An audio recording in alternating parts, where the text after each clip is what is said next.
Nanti telepon tau. Bye.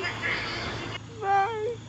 Bobi di sini punya beberapa teman sesama medis dan sama-sama ngelawan COVID-19. Hai. Jadi awalnya kan virusnya ini dikatakan itu dari hewan. Ini kelompoknya coronary virus yang memang rata-rata, bukan rata-rata, semua coronary virus itu penyebab utamanya adalah hewan. Gitu. Hewan, oke. Dari hewan yang... Halo Kak. Halo. Apa komentar suami nih? Disuruh berhenti kah? Adakah komentar suami tentang dirimu? Kan aku taunya kamu kali ini lagi program hamil ya? Iya. Oke. Apa komentar suami nih? Disuruh berhenti kah? Banyak banget. Banyak. Ya, salah satunya itu suruh berhenti, dan itu sudah memang selalu disuruh berhenti. Tiap hari ditanyain terus. Ya Allah. Jadi gimana? Karena kan saking parnonya ya. Saking parnonya. Tapi dia selalu bilang, berhenti aja sudah kerja, daripada nanti kamu tularin kita semua di sini, satu keluarga. Belum lagi kalau kamu nularin aku nularin temanku di kerjaan. Kayak apa sudah itu gini. Bayangin deh, dia tuh tiap hari tem dirinya. Oh, di temperatur suhunya. Iya. Karena antisipasi sih sebenarnya. Jadi kalau pulang kan biasanya Rika antisipasinya apa kalau pulang? Desinfektan sendiri kah? Ya, kalau saya sih cuci tangan dulu di depan, habis itu suruh orang rumah bawain baskom di luar, sudah lepas baju apa semua. Desinfektan kebetulan ya di kamar. Oke gitu. Rik, harapanmu nih tentang COVID-19 ke depannya gimana? Ya, harapanku ya semoga cepat pergilah itu corona itu. Ya, karena kita juga kerja setengah-setengah. Iya. Takut. Bagaimanapun walaupun kita tenaga kesehatan kan. Iya, benar. Tahu kan tetap aja lah kita juga khawatir. Kita bukan masalah, kita sendiri, kita punya keluarga loh di rumah. Iya. Kasihan. Jangan nangis. Jangan nangis. Aku jadi sedih. Ya Allah, ya ampun, bayangin aja ya berapa keluarga kita di rumah, ya ampun. Iya sih, ya kan karena memang COVID ini nggak main-main ya virusnya. Nggak main-main. Sudah itu tergolong baru lagi gitu kan, beda yang sama yang wabah difteri kemarin ya, karena ada penangkalnya gitu loh. Betul. Kalau ini kan aduh betul-betul udah nggak ada obatnya, nggak ada vaksinnya. Iya itu Sud. Oke deh Rika, pokoknya salam untuk tim medis di klinik kamu ya. Sehat-sehat aja semuanya ya. Tetap minum vitaminnya. Rika juga Boleh tuh ditransfer vitamin dulu. Sudah ada tuh ya, di klinikku habis. Oh iya, vitamin pada langka ya?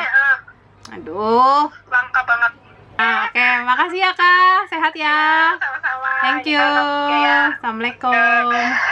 Salam. Oke, itu dia telepon dari temannya Bubit sendiri, si Rika. Jadi sebenarnya udah pernah cerita sama Bubit kalau misalnya dia disuruh berhenti sama suaminya, tapi namanya kita naluri tenaga kesehatan tidak bisa yang seperti itu. Dan alhamdulillah kemungkinan suaminya diberi pengertian kalau misalnya dia pulang dari dinas supaya tidak menularkan, dan dia harus sterilisasi di rumah kalau setiap pulang dinas ya. Penelpon selanjutnya dan yaitu adalah seorang perawat yang di luar kotanya Bubit juga, daerah Balikpapan. Dan hari ini tamunya spesial banget yang ini karena beliau adalah seorang tim COVID-19-nya langsung. Alhamdulillah punya teman tim COVID-19, semoga dia sehat ya.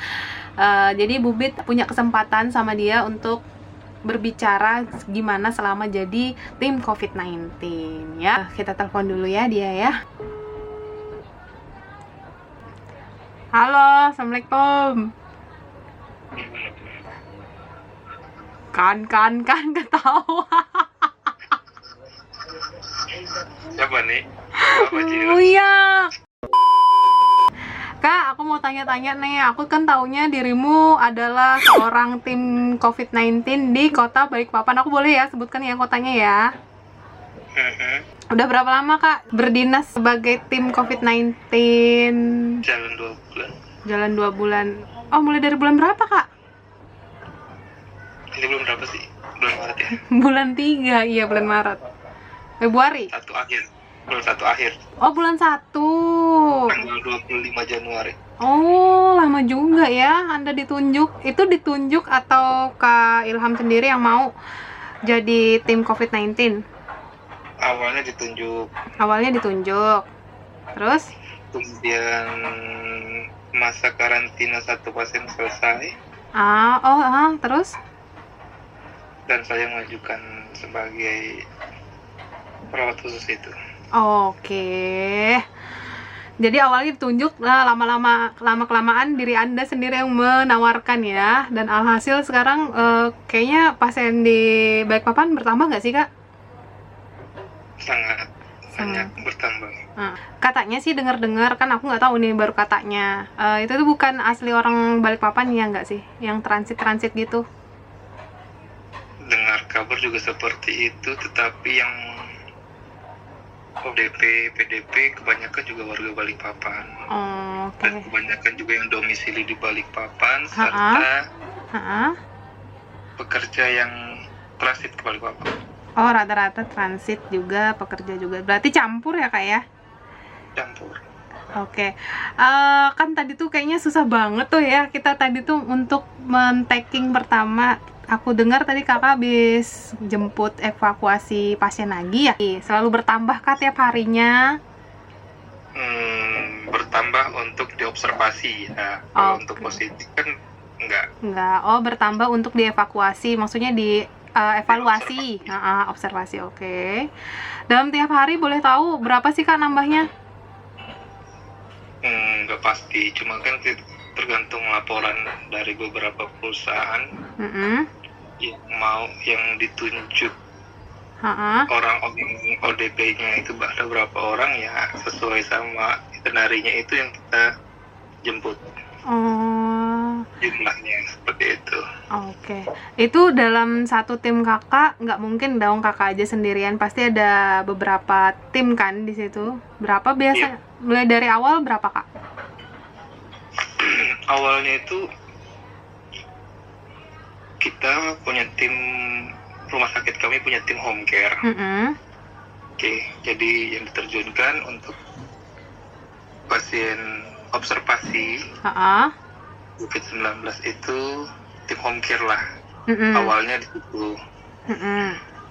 Yang untuk maju jadi perawat COVID-19 ini pertama cuma diriku ya. Awalnya diriku. Kemudian karena seiring bertambahnya jumlah pasien observasi, jadi kalau tetapnya kita punya 9 sampai 10 perawat kalau nggak salah. Itu khusus untuk di luar rumah sakit. Tanda kutip rumah karantina. Seperti itu.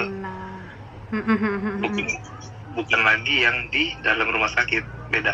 Oke. Oh, beda-beda timnya ya. Di luar rumah sakit sama di dalam rumah sakit beda ya? Yes. Oh. Dan aku pernah dengar juga katanya Kakak tuh kadang-kadang dinasnya di isolasi, kadang-kadang di rumah karantina, benar nggak sih? Ya, betul. Kalau misalnya di rumah karantina ngapain aja? Di rumah karantina kita pastikan pasien itu yang pertama ya kondisinya semoga fine-fine aja, nggak ada yang punya keluhan batuk ya, batuk, demam ya, yang mengarah ke sana lah. Oke. Pertama itu, kemudian kita cek vitalsennya dari napasan, nadi, tekanan darah, suhunya yang terutama. Oke. Kemudian kita pastikan lagi makanan yang mereka makan itu sesuai sama porsinya. Tanda kutip tinggi kalori, tinggi protein. Agar juga ya dibilang sistem imunnya juga nggak anjlok-anjlok amat kalau misalnya konsumsi tinggi kalori, tinggi protein gitu. Kalau itu kan di ruang karantina ya, di rumah karantina kan ya. Kalau di isolasi gimana Kak sistem pekerjaannya? Kalau untuk teknis kurang lebih sama sih, cuma bedanya kita di luar rumah sakit, kalau di isolasi kan pasti di dalam rumah sakit. Teknisnya secara ini sama. Teknisnya secara ini sama juga ya berarti? Iya, betul. Di karantina biasa berapa pasien Kak di sana? Jadi masing-masing rumah itu ada 3 kamar dan kita nggak bisa campur. Jadi satu orang itu satu kamar, satu rumah itu 3 kamar. Jadi satu rumah 3 orang. Satu rumah 3 orang gitu ya? 3 orang. Oke. Kalau misalnya untuk kakak sendiri nih, Kak Ilham nih, selama berdinas sebagai tim COVID-19, kira-kira terakhir pulang kapan? Aku dengar-dengar katanya yang tim COVID-19 itu jarang pulang, benar? Tergantung sebenarnya. Kalau jarang pulang, enggak juga. Cuma kami pulang tapi menyendiri di kamar. Oh, langsung masuk kamar, desinfektan sendiri, langsung masuk dalam kamar gitu ya? Kita pulang ke rumah itu pun kita mandi terus. Mandi, oke. Mandinya, kita mandi ala orang mau operasi gitu ya kan. Rumah mesti steril. Kemudian sampai rumah kita mandi lagi. Terus kita nyentuh keluarga gitu, kita mandi dahulu baru menyentuh mereka seperti itu. Sedih banget ya. Aduh, hai.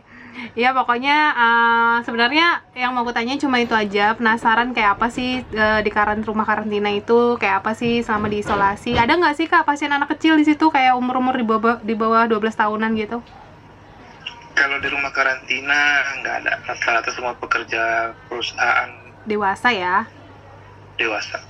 Kalau di isolasi? Di isolasi kabar terbarunya sih ada. Cuma saya belum memastikan seperti itu. Oke. Harapannya Kak Ilham nih buat virus COVID-19 dan pemerintahan dan untuk masyarakat sendiri nih, kali aja masih ada bandel keluar rumah nih, apa coba? Ya, pertama harapan untuk masyarakat ya, termasuk diri gitu ya kan. Ya. Please stay aja di rumah. Oke. Kalau nggak ada keperluan mendesak, lu stay aja di rumah, enak lagi ya kan. Nggak usah kemana-mana, lu bantu tenaga medis, bantu pemerintah juga untuk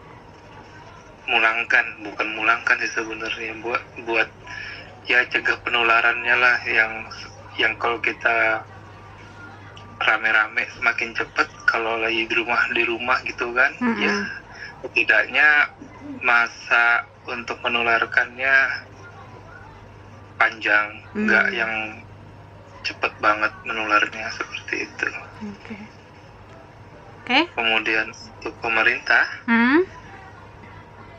ya APD kita dilengkapin lah ya. Oh APD, oke APD. Ya APD, kemudian para tenaga medis ditambah. Ya, support ya, lah, vitamin. I see. Ya sekaligus ya siapa tahu dapat tunjangan tambahan gitu ya Oh kan. iya, siap Pak, siap. Terus ada lagi Pak? Pak lagi Kak? Udah itu aja lah. Oke, kalau gitu. Kebetulan schedule untuk kembali ke rumah karantina. Oh ini ya. Ntar lagi mau dinas nih ke rumah karantina. Yes. Oke. Pokoknya buat Kak Ilham juga ya, jaga kesehatan. Jangan lupa minum vitamin. Dikasih nggak vitamin? Ya dari perusahaan pasti dikasih. Dikasih. Pokoknya jangan lupa. Intinya makan sih kayaknya Kak. Tapi makannya juga harus hati-hati. Ya pasti, itu pasti. Jadi semua keperluan kami disediakan sama perusahaan kami kok. Oh iya, satu lagi Kak, pertanyaannya. Kira-kira udah ada yang meninggal belum? data terakhir di Balikpapan ada satu. Sudah ada satu. Ada satu orang di atas umur 50 tahun ya. Di atas umur 50 tahun, oke. Itu sih. Oke. Pokoknya stay safe lah untuk Kak Ilham, semangat terus. Mudah-mudahan cepat pulih lagi keadaan ini biar bisa beraktivitas seperti biasanya. Ya. Oke, makasih ya Kak Ilham sudah mau jadi tamu aku walaupun cuman di telepon ya. Namanya juga social distancing kan, nggak boleh kita ketemu ya. Benar. Thank you. Hati-hati ya Kak. Oke. Assalamualaikum. Ya, itu dia temannya Bubit yang di daerah Balikpapan. Dia seorang perawat yang langsung menanganin pasien-pasien yang ODP ataupun PDP ya. Selanjutnya dan kemungkinan ini tamu yang terakhir.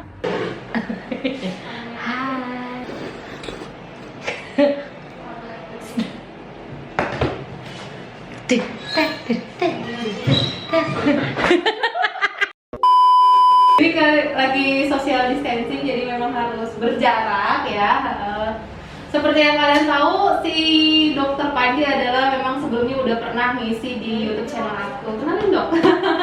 Oh, pendek, Andi cakep. Dokter, Ya. nanti aku lihat updatean Instagramnya Dokter Pandi. Dia adalah salah satu. Oh tidak, itu sudah salah.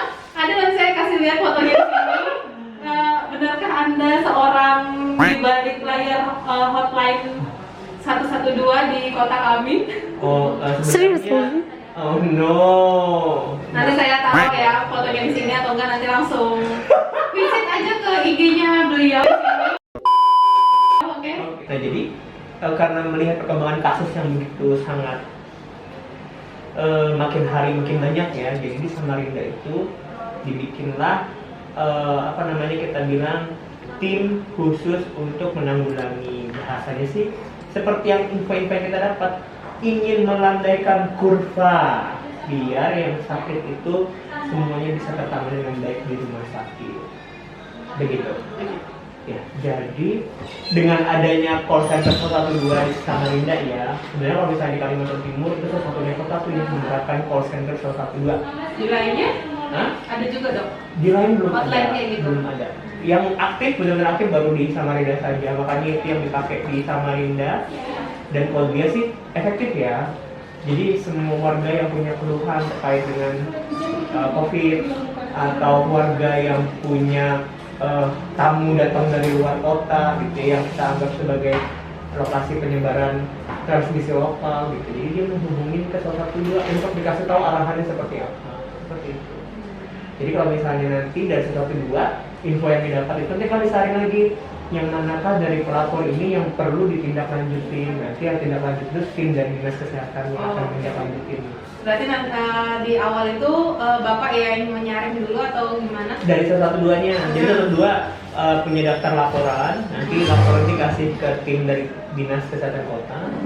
Nanti tim dinas kesehatan kotanya akan melihat yang mana yang perlu ditindaklanjutin seperti itu. Jadi kita lebih ke seleksi yang mana sih yang harus kita tanganin gitu.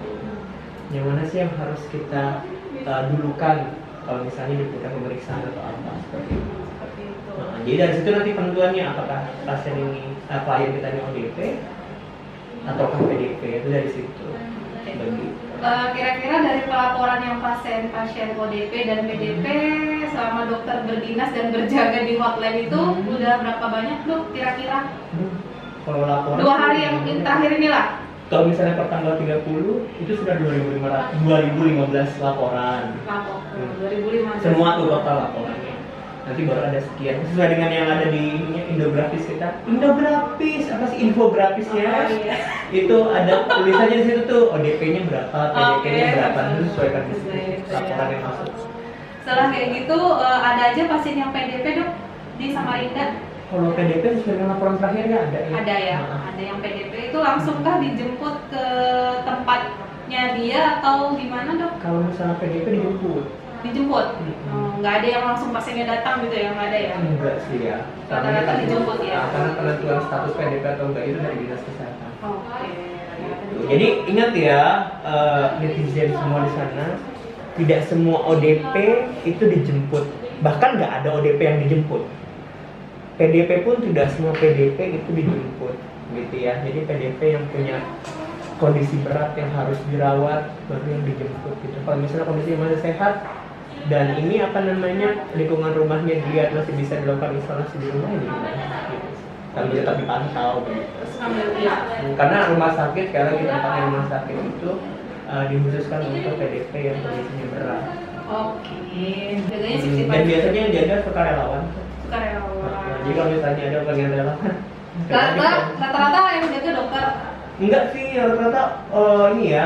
Kalau sukarelawan kan dari mana aja bisa. Cuman kalau kondisinya seperti ini, sekarang sih dicoba diperbanyak dipegang sama nakesnya. Nakes, oke. Jadi ibaratnya langsung tahu gitu ya, yang permasalahannya bukan ya.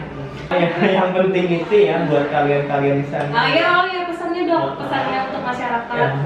Yang pasti sih kalian harus tahu dulu cara penularannya lewat mana. Karena yang pasti penularannya itu adalah lewat percikan air liur, ingus gitu ya, yang bisanya keluar pada saat kita berbicara, sadar nggak sadar bisa keluar, atau pada saat bersin, atau pada saat batuk.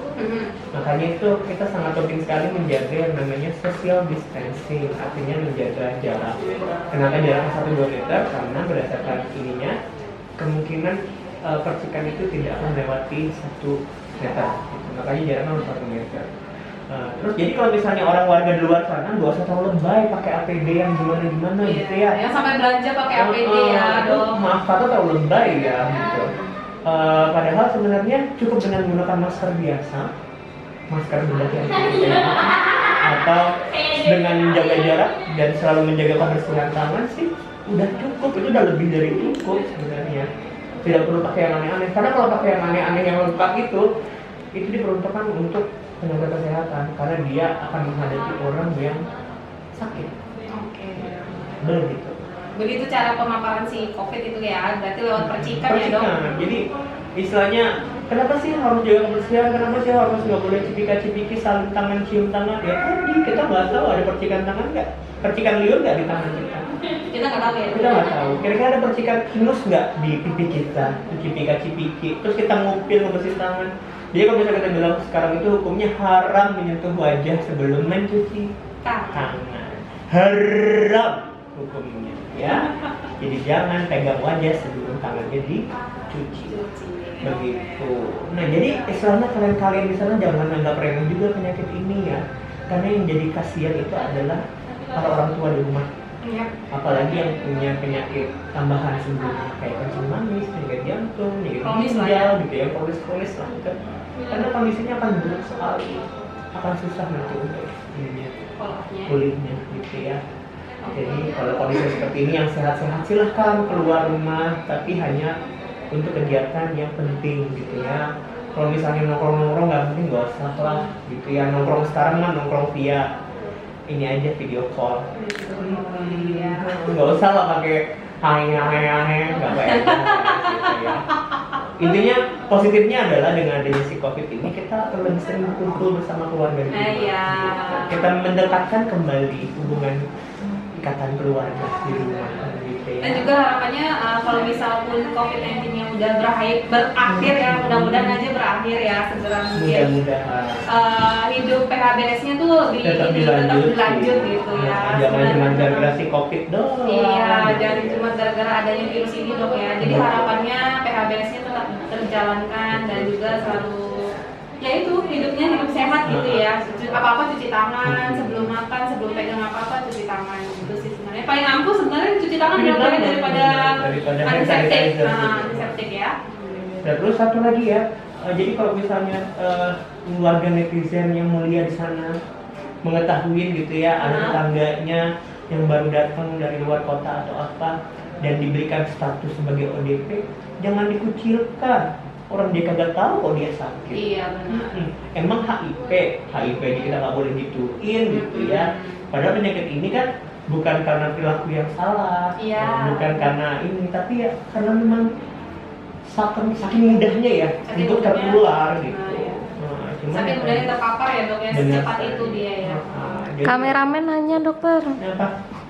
Ya silakan kameramen.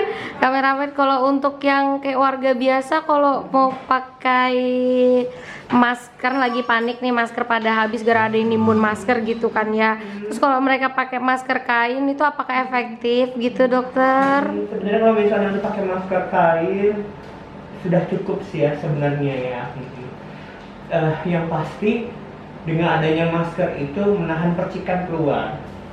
Tapi kalau misalnya kita mendapatkan percikan dari luar sih itu yang agak sedikit ini ya.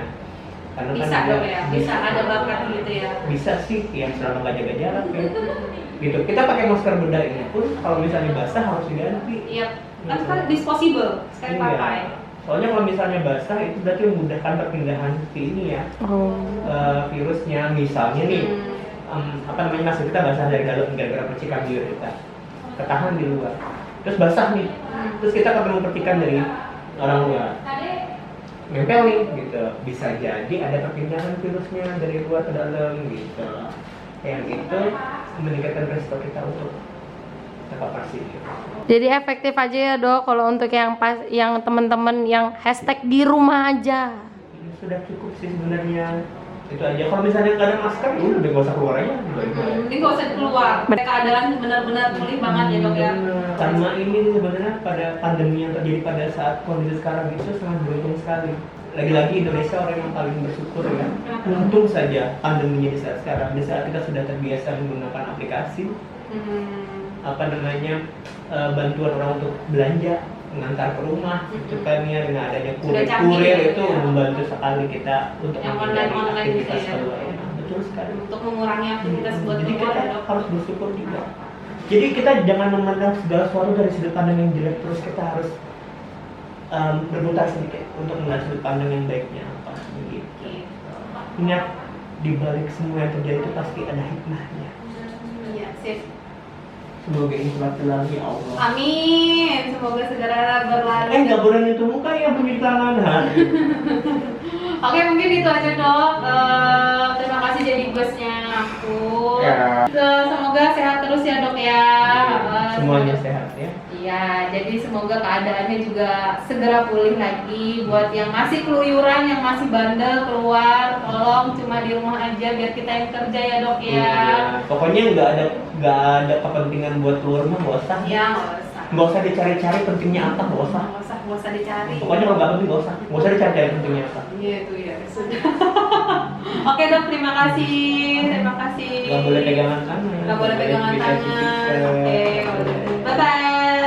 Mungkin sampai situ dulu videonya Bubit. Jangan lupa like, comment, dan subscribe di YouTube channelnya Bubit. Mudah-mudahan video yang Bubit berikan saat ini bisa bermanfaat untuk kalian semua dan tetap selalu mengikuti arahan pemerintah dan tetap stay di rumah aja. Buat teman-teman saya, tim-tim medis yang di luar sana, semoga kalian diberi perlindungan dan selalu sehat terus dan jaga kesehatan.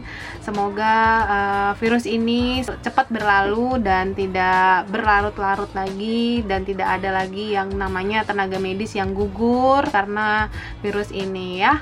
Sampai ketemu di video lainnya. Oke, bye-bye. Langkah kecil aja, jangan dibilang langkah gede-gede.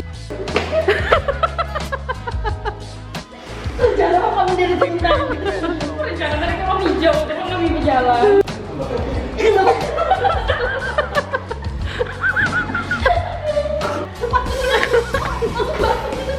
Ya, sampai situ ya kali kita tidak mundur. Coba Kameramen sudah mundur. Jangan malas.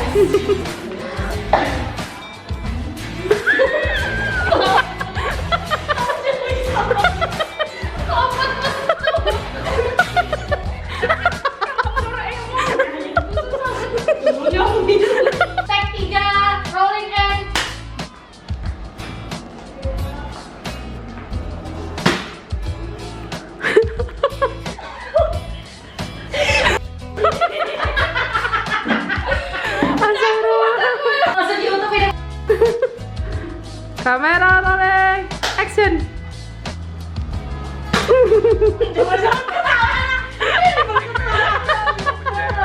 Rolling and Ngeblur cu. Sumpah lo, kamu